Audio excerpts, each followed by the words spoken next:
I've got one question for you. Will you fight? Will you fight to take back our way of life? It's the third UAV, unmanned aerial vehicle, that's been owned by Bases Texas Productions, which produces this show you're watching right here. You don't know. You don't know, huh? So don't act like you do. You don't know. You don't know, huh? So don't act like you do. You don't know. You don't know. You don't know. You don't know. You don't know. You don't know. So don't act like you do. So don't act like you do. Because then something bad, like the cruelest woman in the world, might happen to you. Ooh. Oh, you can't handle it, huh? You know, you can't handle the truth. How do I know that? Because I can't handle the truth. You damn sure can't handle it. The cruelest woman in the world. And don't even think about trying to handle the most beautiful woman in the world, because it ain't happening.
My name is Ayin.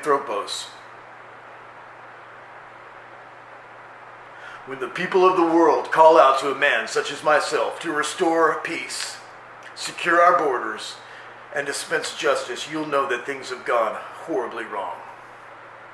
In the coming days, we will face a challenge like you have never known before. You will be asked to work for free. You will be asked to snitch on your neighbors. You will be asked to pimp out your sons and daughters. I've got one question for you. Will you fight? Will you fight to take back our way of life? Or will you die like chaff in the wind?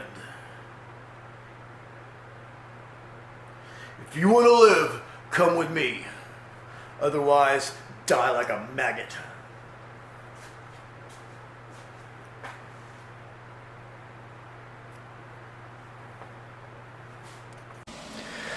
Okay, all right, Anthropos here in the field, doing some field testing. I'll try to steady this microphone here. So we're out here on a hot Texas afternoon, all right? We are, as I mentioned a moment ago, we are approximately 1 hour, a little bit over 1 hour outside of Austin, Texas, at an undisclosed location. And we are, in fact, with these creatures right here, which are terrible at minding, or at least they're terrible at minding. They're actually good at minding, but they mind somebody, don't they? They do. Okay, so I'm sorry, y'all. They're good minders. They just don't mind me. Okay. So anyway, yeah, it's getting real hot, so I think we're fixing to go back inside. I would have to say that all the tests of the UAV, unmanned aerial vehicle, were successful and conclusive. Yes, I did accidentally land it on a neighbor's roof, but they never found out. And so as long as they don't watch this show, they're never going to know about that. I'm not throw that footage, but it's got some idiot buttons on it, like, home, return home. And let me tell you, I'm not just a novice at these drones. This is our third drone that Bases Texas has owned, and the first one was confiscated by the Peruvian authorities back in 2016. The fucking cocksuckers. Don't tell them I said that. And then the other one actually was with a particular person, and it was... I'm going to run this thing real quick. That was when we went swimming for it. Remember at Brushy Creek? Yeah. Oh, God. I'm going to run this vacuum deal real quick. Okay, that sounds good.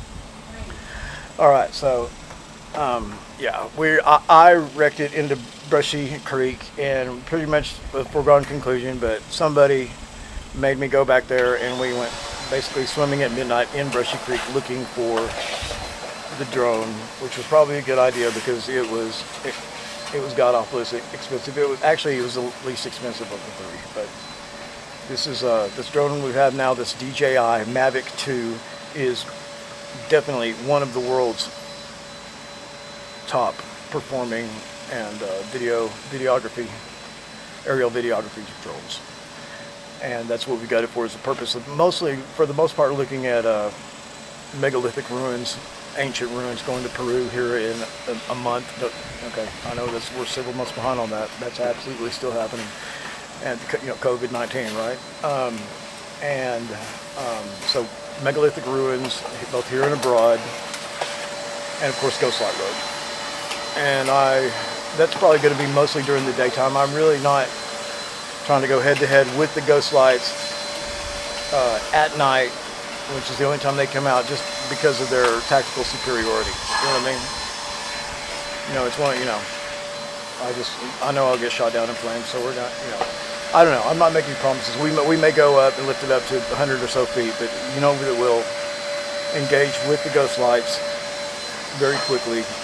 Every time I go I've done 5 investigations at Ghost Light Road, and the 6th one is forthcoming, and so it's a very serious investigation. So it'll be Ghost Light Road investigation number 6. And let me tell you, I have never been disappointed yet. I've not done a Ghost Light Road investigation and not encountered the Ghost Lights. Now, I did not encounter them every time. And let me qualify this statement. A Ghost Light Road investigation has always, and it never has not, involved at least 2 days, maybe at the very least a night in the consecutive day, or a day, in some cases 2 different nights. I don't think we've ever done a 3-nighter. Bragg Road, otherwise known as Ghost Light Road, is exactly 4 hours from my front doorstep. So it's a decent little trip, but it's not that bad. It's not like going to some of our other trips, like going to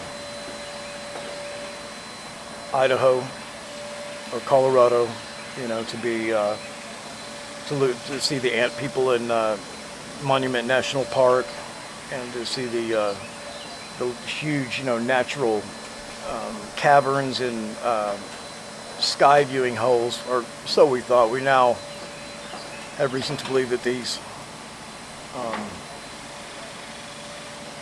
edifices, I guess, or quote unquote natural, structures, are in fact not natural, but they're in fact definitely not man-made either.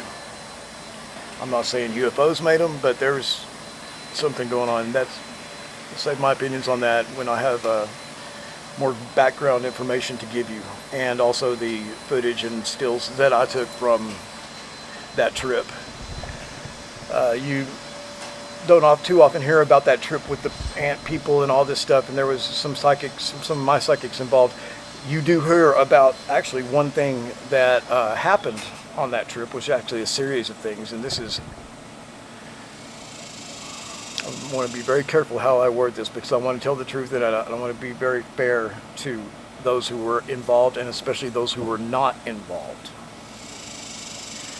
And those who were not involved were the regular members of the order. I have no reason to think that they're involved. What happened in Colorado was for sure... Georgie, come here!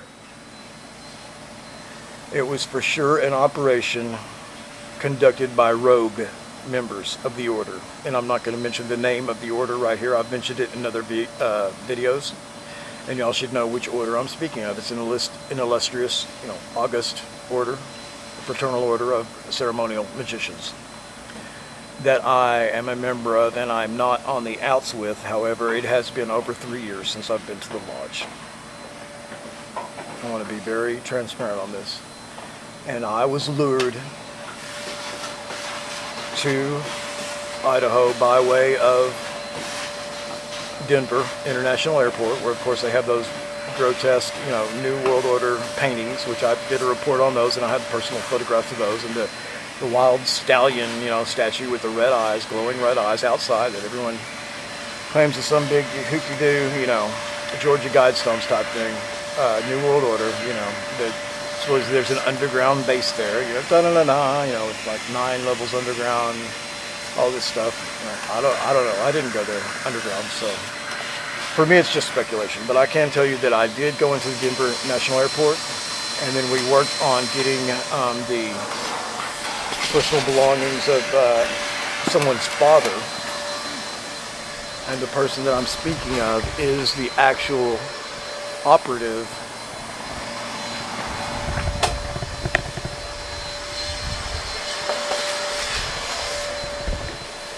and that's what I mean by operative.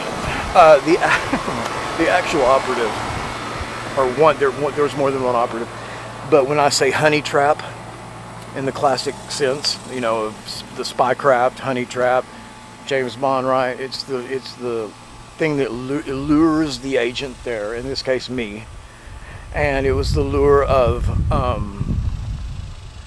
want to be very, correct in the way I say this. And I'd say the best, most descriptive word that's, apropos. I'm trying to be scientific about it, pussy. They basically lured me there with pussy. So, it's tough. It's really tough. They lured me there under false pretenses, even though I did help this lady move her father's belongings in a rented trailer. But I absolutely was lured there under false pretenses in the effort. They tried to run a ritual on me. And not just any ritual. I don't know what the ritual was that they tried to run on me, because they failed. My willpower is too strong. I refused to take part in the ritual, even though there was sex going on the entire time, and drugs the entire time, and mind-altering psychedelic mushrooms. Not the whole time, but that last day when they really tried to pull the O.T.O on me, and it didn't work. I'll give you the lurid details of that some other time. And yes, in the past I have not named names, and since I'm not blaming anyone in the order, or the order itself is in any official capacity, or that they were involved in any way, and I'm telling you they weren't, I will go ahead and tell you that the mastermind behind this project is the dark sorcerer, the black magician, and brilliant physicist. And yes, who lives in Colorado, high up in the mountains. And yes, I'm speaking about Christopher Hardin. Okay, I did not agree to not say his name, and there I've said it. I'm not mad at the dude. All right, nothing happened to me. They didn't do anything to me. I didn't succumb to the ritual, point blank. And we're talking about a ritual that was attempted to be performed by some of the, or one of the strongest black magicians in North America. And you all know that I have personally done rituals with one of the most powerful men in Mexico at this time, back in 2016, and that is the sorcerer Enrique Martin Verdon, who wants me to introduce him to the world, or when I reference him to the world, I always use the term the good son, because that's how he wants to be known, as the good son. So there you go. It was the good son. And let me tell you, the good son's a bad motherfucker. He's a bad man. And I'm not saying evil or anything like that. He's actually a good man. He's a very good man. And we did a black magic ritual on the autumnal equinox of 2016, and then followed by a white magic ritual the following day. So you see, you have that balance there. It's not. And yeah, I actually did not know, and when I started making the arrangements for this, after seeing the piece, which is really a hatchet job, truthfully, done by the what was it, the Star, it was one of these I'll think of it here in a minute. Anyway, it was one of these newspapers, a big newspaper in the UK, and their newspapers are a little bit different from ours. They're kind of a cross between like our newspapers and the National Enquirer. You know, they're kind of on the edge, but they're very sensational. But anyway, they went down there under the auspices and then unfortunately fooled Enrique Martin Bardon into thinking that they were doing a non-hostile interview, and in fact they did a hatchet job, and it was just, you know, lurid details, you know, saying the satanic this and that, black mass, blood, you know, going everywhere and all this stuff. Of course that's true, but it was actually a community event. These are rituals that the people down there have been doing for thousands of years. The entire community was involved. There was old grandma and grandpa that were there, the abuelos and abuelas, and, you know, the middle-aged people and the young people, and yes, even the children in their gay costumes, you know, that they had made specially for the rituals, the blood sacrifice rituals. I did not participate in these rituals because I was not there, because these rituals happened 6 months before I got there at the spring equinox. I was there at the autumnal equinox, and since it was kind of last notice, you know, last minute notice, they actually used the goat that was specially prepared and specially bred for years to be used in the 2017 spring equinox blood sacrifice ritual. But it had an early demise because it was used in the 2016 autumnal equinox blood sacrifice ritual. The spring ritual, there was hundreds of people there, and a foreign news correspondent team from the Daily News, I think is what it's called. And Gerald L. Long is the man who took those gripping, absolutely gripping and just beautiful, captivating, and frightening pictures that he took that were used by me without permission on some of the videos, you know, just so that but these are documentaries. I did not profit off these videos, and so and I gave Gerald Long's name out to give him credit. But on the time that we went there to Mexico, and I had a film team at that one. There was consisting of one American, Rick, who went down there with me, and then his compatriots. He lived down in Mexico for 3 years, and so we had some very talented crew, and they are actually 2 university professors. One was a professor of English, I believe, and the other one was a professor of she was a professor of some type of technology, computers or something like that, maybe even digital media. But they had we had our drone, they had their drone, we had our DSLRs and our cameras, our nice stuff, and they had a camera that was even nicer than our nicest one. And so yeah, we were down there with plenty of gear and the people that knew how to use it, and we got some excellent footage. I guess I'm kind of doing it. You can kind of consider this a technology recap right now, what we're doing. Okay. So really, I've got to wrap this up. Okay, get back with you.